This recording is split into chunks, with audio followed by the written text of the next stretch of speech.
মাঠে উপস্থিত হয়েছে। আজ তাদের বৈধ যত প্রার্থনা আছে, চাওয়া আছে, সব বৈধ চাওয়া প্রার্থনা আমি আল্লাহ অবশ্যই তাদের কবুল করব।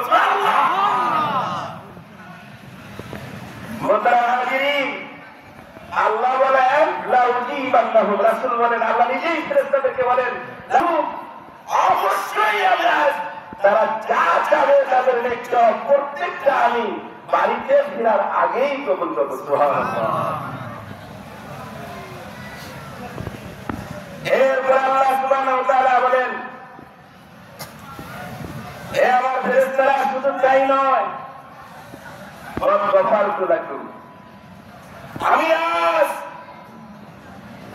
আমার বান্দারা সরকারের জব্দে করে নফসের কুবৃত্তিতে, নফসের ধোঁকায় পড়ে যে সকল গুনাহ করেছে, সমস্ত গুনাহ আজ আমি তাদের ক্ষমা করে দেব। সুবহানাল্লাহ।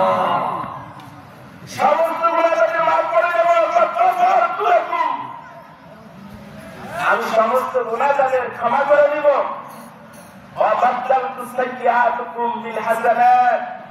আল্লাহ শুধু আমাদের গুনাহ ক্ষমা করে দিবেন সেই কথা বলেন নাই। মুহতারাম হাজির, আল্লাহ সুবহানাহু ওয়া তাআলা বলেছেন, ফেরেশতারা শুধু তাদের গুনাহ ক্ষমা করে দেব। এতটুকুই যথেষ্ট নয়, এতটুকুতেই আমি ক্ষান্ত হব না। তারা এই সকল গুনাহ করে আমলনামা কালো করে ফেলেছিল, ডায়েরি আলো করে ফেলেছে, ডায়েরি ভরপুর করে ফেলেছে।